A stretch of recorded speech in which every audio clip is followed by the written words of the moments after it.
Hello, my wide open-minded friends. Welcome once again to the WOW Podcast. I'm your host, Katie Cook. I'm so glad you're with me. Very excited about today's episode. I'm going to get to who's on this episode in just a minute. But first, I want to remind you guys that, of course, you can watch this on YouTube. Hopefully, many of you are watching, but you can also listen to just the audio version. So far, we're on Stitcher, but hopefully in the next couple of weeks, we're going to be across all the podcast platforms. And you can always stay up to date at wideopenwonders.com as well. So let's get to today's episode. Very excited about this one. Very special guest. He's someone I've met a number of times. I've seen him lecture, but this was our first sit-down one-on-one chat, and it was pretty fascinating. Today is actually a very important anniversary in his life. 44 years ago today was one of the most famous alien abductions in history. Many of you are familiar with the movie Fire in the Sky. It starred D.B. Sweeney. It came out in 1993, and it is based on the abduction case of Travis Walton, my guest on today's episode. For those of you that are not familiar with this case, or if you just need a little refresher, let me kind of give you the cliff notes of the event. On November 5th, 1975, around 6 p.m., Travis was allegedly abducted. He was with 6 other guys in a truck on their way home from a logging job in the White Mountains in northeastern Arizona. They were working on a tree thinning contract. On their way home, they spotted an unusual light through the trees, which seemed pretty odd since the sun had already set. They drove on, trying to make sense of what they were seeing. They eventually came upon a clearing where they could all see a craft in the sky. All of them saw the craft. They described it as a golden disc flying very low, maybe only 20 feet off the ground, so really low. What happened next changed everything about Travis's life. He's the one who jumped out of the truck to get a closer look. Everybody else was too scared and they stayed in the vehicle. They all saw a bright blue-green ray of light shoot down and knock Travis clear off his feet, left him in a crumpled mess maybe 10 feet away from where he had been standing. The guys naturally panicked. They just assumed he was dead and they would be next. So they hauled butt out of there, and started all screaming at each other, did you see what I saw? What do you think? Do you think he's dead? Do you think they could be coming after us? After much debate, they did decide to turn around and go back and look for Travis. They felt terrible about leaving him, but when they got back to the site where they last saw him, he was not there. What Travis remembers next, he doesn't remember everything about being on the craft, but he does remember being on a craft, on an alien ship, where he remembers being worked on by these beings. He described them as the typical gray, what we would call the grays, alien type, maybe 4 feet tall, large heads, huge eyes, gray skin. He ended up missing for 5 days.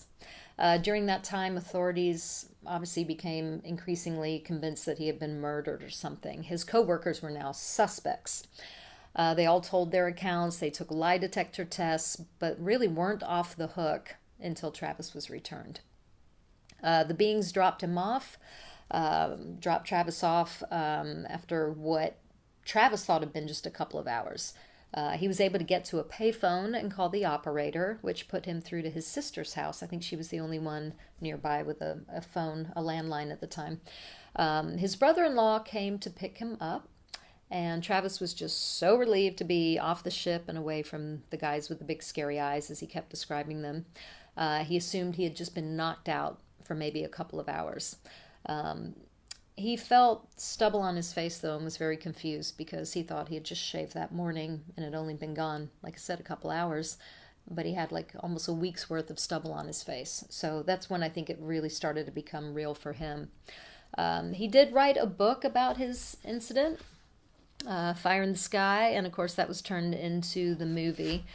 He does plan on re-releasing the book with more information. He's had a lot of time to think about this, and we discuss some of that in this chat, some of his thoughts on re-releasing the book. We talk a little bit about the film, how it was very much a Hollywood version of what happened, which obviously you would expect. He's very much come to the conclusion that these beings probably didn't mean to hurt him. He was probably in the wrong place at the wrong time, and that blast of light, they might have literally have been trying to leave the scene, and he just got hit with the light. He's thinking they may have only really have picked him up to literally put him back together. Obviously, a much more comforting thought than what the film would have you believe. Anyone who's seen Fire in the Sky, the last 15 minutes of that film will definitely make you lose some sleep. It's pretty terrifying. Now, he has faced many critics and skeptics over the years, and then some people have swung completely the other way and really put him on a pedestal, almost worshipped him. Travis and I talked about some cults that tried to enlist him, recruit him. It's a pretty fascinating talk. We definitely cover a lot of ground. And I wanted to approach this interview almost like we were dinner guests at a dinner party. He's just somebody I'm trying to get to know better. I figure he spent enough years being asked to recount what he can remember about that week in November 75. But maybe he hasn't been asked enough questions about, well, who were you before? Who are you now? And who are you outside of that 1 week of your life that you're so famous for? A week that I'm pretty sure he would erase if he could. I can tell you there's a lot more to Travis than the abduction, and I try to cover as much as I could in the time that I had with him here. Now, for those of you who are watching on YouTube, I always like to give a shout out to any artists if I feature their work. And in the background of these shots, you'll see paintings by Marilyn Ann Brame, PhD. She's a hypnotherapist and artist, and these paintings are of hybrid children that I believe she has seen either in dreams or on a craft. I'm hoping to get to talk to her at some point. Now, just before the interview started, Travis and I were actually talking about music and my work at CMT, and it turns out he has a pretty interesting country connection. So that's how our talk begins. Hope you enjoy it. Hi, Travis Walton. How are you? Hello, it's nice to join you. I was just bringing up the country music connection here. I never even knew until just recent years that my father was in the band with Marty Robbins. What? Yeah, they got out of the Navy at the same time and actually lived next door to each other there in Phoenix. And so my father had a twin brother, and his twin played a steel guitar, and he played a regular guitar. And they played in various nightclubs around Phoenix until Marty got his own TV show, and he outgrew my father and my He became uncle. a huge star. Yeah, but the area where they lived next door to my folks is kind of been it's a kind of a tribute area. They've dedicated it. It's Marty Robbins Way, Marty Robbins Avenue, and all that kind of stuff in the neighborhood there. It's Marty Land. Where they lived, yeah. Wow, that's crazy. So did your father always play? Like, did you grow up with music in the house? My parents were divorced, and there was a guitar banging around the house all the time I was a kid, but I never had any feedback from my mother about my father's musical talents. So it's not something that he continued, but you, I do know, play guitar. Yeah, I play guitar, but I taught my sons to play, and they just took off and left me in the dust. I mean, it was such a natural thing for them that they make it look easy. Well, what kind of stuff do you like to play? Do you write your own songs, or you like to just kind of I just cover stuff? Cover songs, and I enjoy playing with the boys. Oh, so you guys kind of have like family jam nights. Yeah, and my son-in-law is a professional musician. He plays in a band with his father, various nightclubs around the area. But my son-in-law and his son, play together. But you know, all the kids are talented and they perform. Do you ever get up and jam with them at the nightclubs or anything? Just on rare occasions. I'm not that good. I think you're being humble. I bet you're good. Well, they certainly are. They can all play and sing and put me to shame. What kind of music is your favorite? I like country and rock, you I thought you were going to say country and western, and that would have been really cute. know. But you don't write at all. I would be very interested if you wrote songs like what you would write about. No, I haven't written any, but maybe I should. Any poetry? I mean, do you ever find yourself just kind of sketching stuff out? Obviously, you wrote a book, so I know you're a writer. Yeah, I could. I suppose. So I knew music was a passion of yours, but I also know that you love motorcycles. Yes. So, Is this something you were into from the time you were pretty young? yeah, I've always really liked two-wheel transportation. That's one thing I connected with Dale. We did some went on some long rides together. Yeah, I saw you at their house in Nashville last year, and I think you took a day off to go on a long motorcycle ride, I believe. Yeah, we put over 100 miles on the Harleys that day. That was so fun. The Nashville countryside was just beautiful, perfect for that kind of a ride. Is it pretty different than Snowflake? Yeah, it's a different kind of terrain. What kind of bike do you keep a bike at home? Yeah, I've got a couple of motorcycles, Kawasaki's. But you like the Harleys in Oh, I Nashville. definitely like the Harleys. Maybe you need to get a Harley. Yeah. You must travel so much just doing all the UFO conferences and Yeah, symposiums and I stuff. do a lot of traveling. Do you feel like you've seen pretty much the whole country at this point? Oh, I've seen lots of it, and places outside the country too. So this has taken you all around the world, probably. Yeah. Do you have a favorite country outside of the US? I like Australia. Australia is great. Well, it's not easy to get to. That's a pretty long journey. It's a long flight. What do you like about it? It's still very frontiersy. It's a low population. There's like 3 cities on the East Coast and one out west, and everything is pretty empty in between. Is it true that you also fly planes? Are you a pilot? Yeah, I did the private pilot thing. Took my FAA, aced the test. Did great. My flight instructor left town and took my logbook with him, so What? I've been trying to track him down. When was that? Oh, it's been a number of years, but How did you get into that? What drew you to flying? oh, it was just something that I thought was interesting. Would you want to do it commercially or just more for your own kind of hobby? Yeah, as a hobby.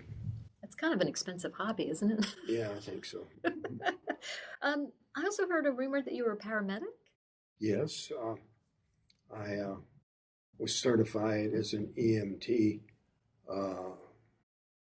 quite a few years ago, and I went on to take the state test in midwifery, just kind of on a lark. They were the state had offered licensing to all of the lay midwives who would come in and take the state test, and so I got the textbooks for the college class a few days before the test, and read them, and went in and took the test. I scored the second highest out of 40 different people taking the test. Did you ever have to deliver any children Yes, in the field? I delivered all my own children and had Okay. a number of women come to me about helping them out. But very often they have a tendency to come at the last minute, and I'd rather be in on supervising the entire pregnancy to make sure everything goes right. Rather than trying to manage things at the last minute. This is fascinating. So I'm guessing, did you have home births with your children? Yes, yeah, had home births with all of my children, and all of their children were home births also. Now, is this by choice, or was it literally distance to the hospital? It was just easier to do It at was home? by choice because there's a number of practices that are standard in medicine that are not really compatible with a optimal birth experience. You seem quite brilliant. I'm not just blowing sunshine up your butt here, but talking about passing these tests with such high grades, and it seems like if you want to do something, you can just take to it. Was this a personality trait that you felt you had growing up, or is there anything about your encounter and what happened to you that might have even given you an edge? Yeah, I'd have to acknowledge, I have to agree that you know, being a maverick was kind of, you know, contributed to the fact that I was the one that got out of the truck, and it was nothing I'm all that proud of because it was a foolish move and it led to some a path in my life that I'd rather had never happened. But some of the other guys, when people would ask them, they'd say, "How come you didn't get out of the truck?" And they felt embarrassed by it, which they shouldn't have. They should have been proud to be the sensible one that stayed in the truck. Right. But so they, you know, Steve and Alan, they kind of came up with making excuses for not having gotten out of the truck, and I laugh about it, you know, saying things like they had stronger mind control than I did. That they felt that the aliens had influenced me with mind control to make me get out of the truck. And I jokingly said to Steve, "Well, you know, maybe it was the other way around. That you were the one that was susceptible to mind control, staying in the truck." You know, so You were the rebel. You're like, you can't affect me. Were you as driven? Were you as smart before the whole incident? I mean, I'm just going to ask it bluntly. Do you feel like you were given any gift? with the experience, I have taken upon myself responsibility. You know, that to try somehow to make something good come of it. Um, Something to benefit society in general. Um, I've, you know, in my writings, in my book, I've tried to point to kinds of life lessons that have come out of some of the things that come my way in pushing back and fighting back against the onslaught of negative that came my way as a result. I had a tendency to point to the lessons, the life lessons in it that um, to show how kind of ironically, very often people who were desperate to explain things away, they basically begin with a conclusion and then look for ways to justify the conclusion rather than looking for the evidence to see what kind of a conclusion that'll bring you to. And so I kind of felt sorry for the youngest guy on the crew, Steve. He goes to his mom after he passed his lie detector test and said, "See, I told you we didn't kill him." And I thought that was kind of sad. Your own mother ought to believe take you at your word. Yeah. But so she said, "Okay, so you saw something, but it was demons, you know."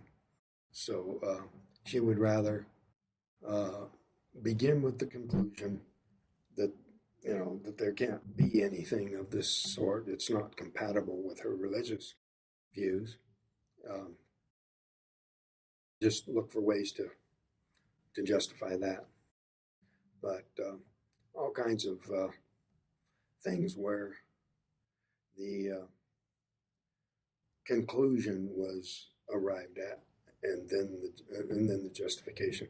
For example, the claim that it was all a drug hallucination, that it was all hallucinating on the part of the crew, uh, because, well, if they're passing state police lie detector tests, then they must believe it. But if they believe it, we don't want that. We don't like this conclusion. This can't be. So if they believe it, they must be crazy for some reason.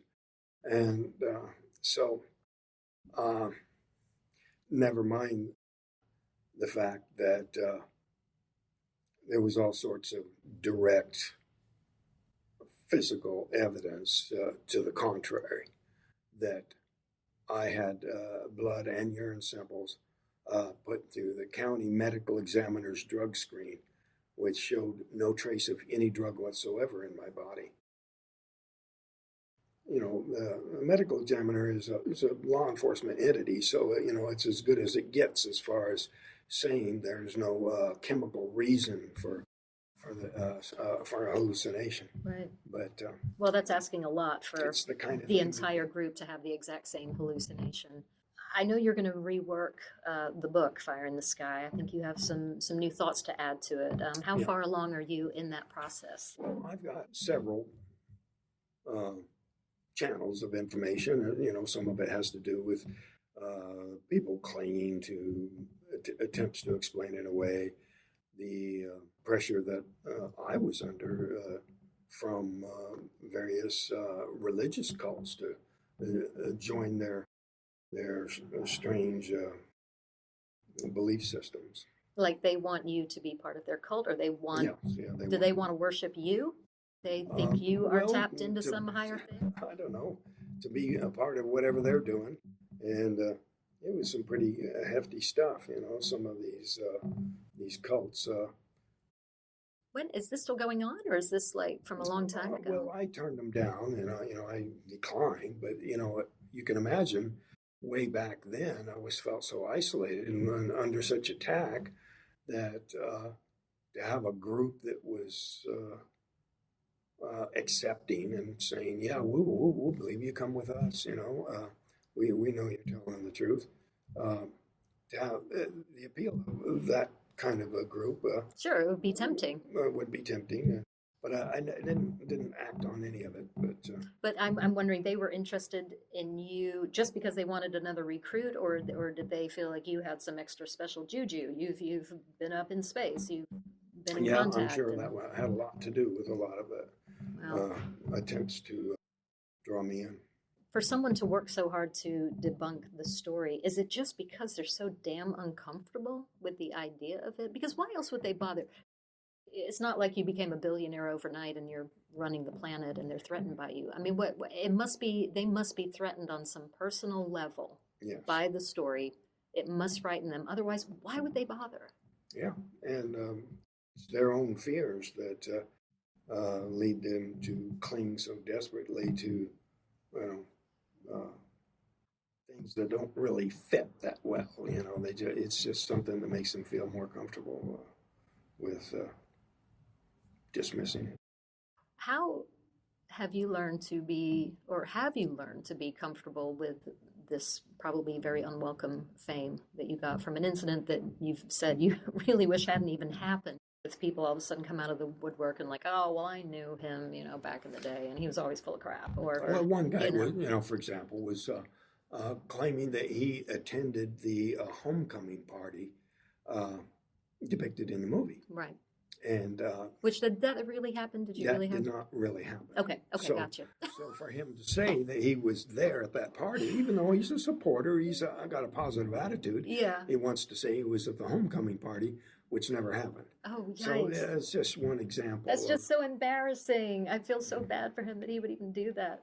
What's it like being at events like this? I mean, I'm sure you meet all kinds of wonderful people, and I would imagine we're at the MUFON Symposium right now. I'm sure you have so many supportive people that just want to talk to you. But does it ever feel a little bit like you're on exhibit a little bit? Like people just are like, hey, we got to get our picture with that guy. And they just sort of want to touch you and then walk away. Yeah, there's a kind of a bug in the jar sort of thing at times that can, be uncomfortable. But I try to keep a good sense of humor about it. I certainly I'm not inclined to let it go to my head. You know, there are some people who let their celebrity lead them to act kind of arrogant, like they think it makes them special. I don't think there's anything about this that makes me special. Notorious, maybe. But, um, No, you seem to have swung completely the opposite way. You seem very shy and humble and would prefer to not have all of this attention. But like you said, you tried to walk away from it and it wouldn't let you. yeah, I never bring it up on my own, but you know, if people need to know something, I'll share with them. There's so much debate about whether or not the aliens are a threat or savior. I mean, it's very polarizing. Some people are just way down the road of, they're evil, don't touch it. Other people are like, they're here to save us. They need to hurry up. Do you have any sense? And it's okay to say I don't know, but do you Well, have any sense? I don't think anybody really knows. You know, people claim to speak from authority, but and having had this experience doesn't give me any special authority other than that I've had 44 years to think about it. I do think that I have some ideas that I think are worth listening to. Um, the I would hate to think that a civilization, ours or theirs or any civilization, could continue to exist for thousands of years and make no progress. The idea that that there's evil aliens, uh, that no matter how advanced we get scientifically, that we're never going to be any better than this. To me, that's pretty dismal. Hmm. You know, I would hope to think that uh, that over time, with progress, that we would become more civilized, less quote unquote evil. You know, Michio Kaku made the point on television here a while back that people keep picturing these civilizations as being maybe a few hundred years ahead of us, but they can literally be hundreds of thousands or even millions of years ahead of us. And to think that we're not going to make any progress in that time, that the ability to get along and behave morally is not going to increase. Well, to me, that's a pretty sad take on the progress of civilization. Yeah. So I think that evil uh, becomes obsolete because evil is dumb and evil doesn't work. So in the future, um, I believe that eventually we find a better way to go. I think that might be the quote of the day. Evil is dumb, evil doesn't work. Yeah, I like that. Have you had any sightings since yeah. the infamous In incident? 2014, I was returning from a MUFON meeting, and after the meeting, we were headed home, uh, headed up the 5 north, and we encountered this a large uh, black triangle. And I wouldn't have even reported that if it hadn't been for more than a dozen other witnesses Who was reporting the with same you thing. when you My son was with me and a girlfriend, Okay.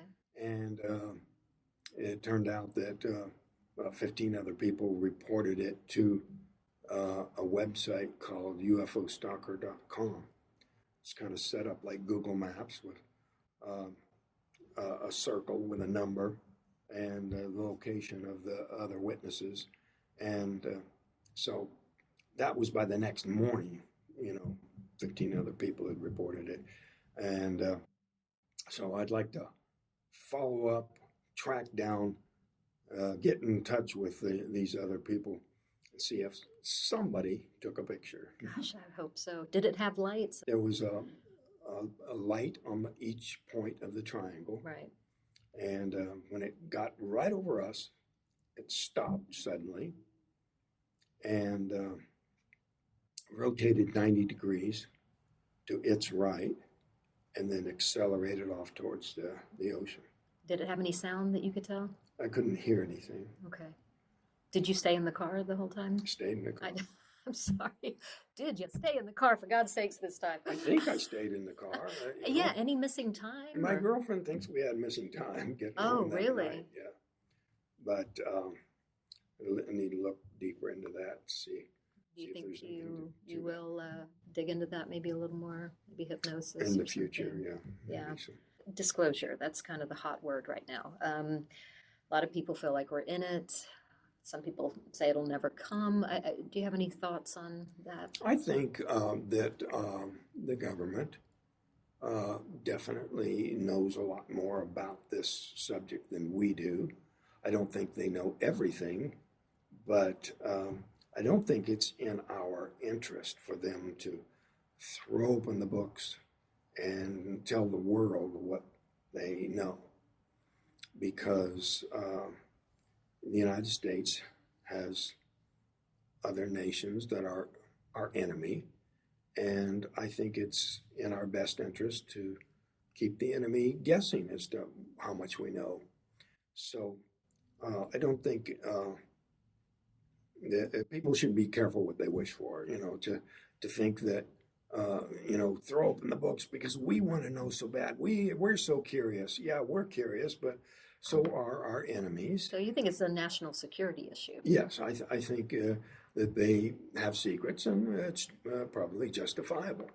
To acknowledge, as they have recently, that this phenomenon exists, and that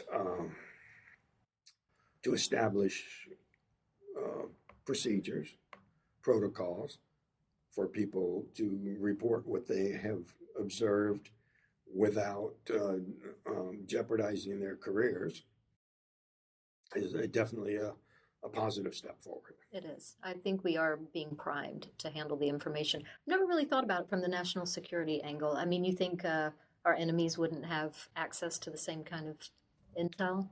Some of our enemies may know things that we would like to know, but they're also not going to throw open their books for us either. But to expect that we should unilaterally let them know everything we have. Now, I mean, Brazil, they pretty much opened their books, didn't they? Yeah, but, if these nations of the world could come together and say, okay, let's all throw open our books and not keep any secrets, if you could really trust that such a situation could be negotiated, maybe. And if it comes down to something as basic as perhaps an energy source that makes petroleum or whatever conventional earth sources of energy obsolete, it might not be in our best interest to overnight attempt to make all that go away. That it's raises the possibility of a worldwide economic collapse that could be very harmful and result in the death of thousands. It's not necessarily a good thing to knock the legs out from underneath the world economy overnight. So, yeah. This is fascinating. So really, I think your concern, if anything, is less about whether or not we can handle it. It's very practical reasons why they might be holding this information back. Yeah, that if it is something that can be given to the people and wean them off of petroleum, it might be a great idea. But we definitely need to be very, very careful. Yeah, like you said, careful what you wish for. But I do want to know more. Do you think we'll ever know it all, though? Yes, I think that as we move forward, we will definitely know more, and the strides forward that have come in recent years. The acknowledgement from government sources, and the creation of reporting channels. All those are great steps forward, and I'm not real wedded to the idea that if the government keeps secret, it must be because they're doing something wrong and somehow letting us know everything will correct all those wrongs, make it all right, make it all good. I don't think so. Probably not that simple. Yeah, not that simple. Is there anything I left out? Anything you want us to know about you? Well, I hope to get a remake of the movie as a mini series. Provide enough time to get everything out there, and more accurately, less Hollywood fiction. So all those things are good and good in the interest of the public in general to know more and know more accurate information. Well, I look forward to that. And maybe later you'll bust out your guitar and play us a song? Yeah, I'll do it for the fun of it.